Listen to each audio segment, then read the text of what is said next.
下位聽眾啦，之後再係一齊去傾嘅。咁啊，跟住係接到蘇生，早晨。將會錄製此通話。早晨。哦，係蘇生，早晨，蘇生。咁啊，大讚阿馮生，佢為人民監督澳港事嗰啲公帑唔知去晒邊。咁啊，又讚阿黃婆婆啊，指責嗰啲客席30蚊夠用，買啲雪條都唔夠。唉，真係涼薄啲客席。咁啊，黃小姐嗱，講下社會嘅責任係我認同啊，即係生仔啊，咁啊，你啊應該以身作則啊，帶領你哋差唔多有2000會員咧，就去嗰個澳港市啊，叫埋澳港市嗰1000幾個靚女咧，咁啊負上社會嘅責任啊，咁包括啲私生子啊，咁啊澳門街咧肯定又唔怕老齡化，係嘛？蘇生，你係集中話題啦，好嘛？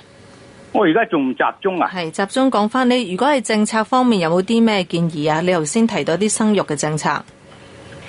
建議啊生多啲你哋啊，咁啊黃議員咧，你拉票嘅口號啊，依法監督特區政府，應該唔好擺依法嗰度咧，你唔識法咩？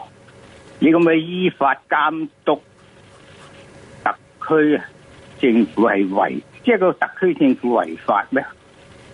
係咪？佢冇違法。唔係好明你個意思。你唔明咪讀下書先啦，讀下法律先啦，係嘛？最好噶啦。咩違法？違咗啲咩法咧？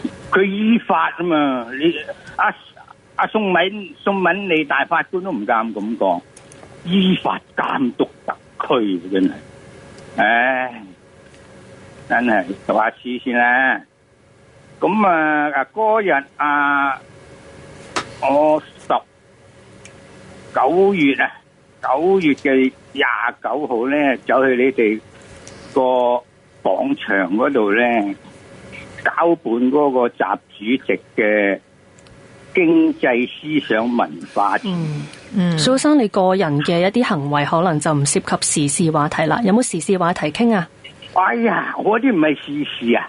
哇，咁嗰啲聽眾又話樓上漏水，樓下嗰啲就係比較係社會性嘅話題。如果你係嚟俾本書俾我哋公司，咁可能就唔係一啲時事嘅話題。如果冇其他時事咧，我哋就傾到呢度好嘛？嗱，你哋咧澳港視咧唯一澳門嘅大咖媒體嚟噶，係嘛？好啦，時間都差唔多啦，多謝蘇生嘅電話先。咁前後有好幾位聽眾啦，譬如我哋仲有一位阿金生，係啦，仲有一位金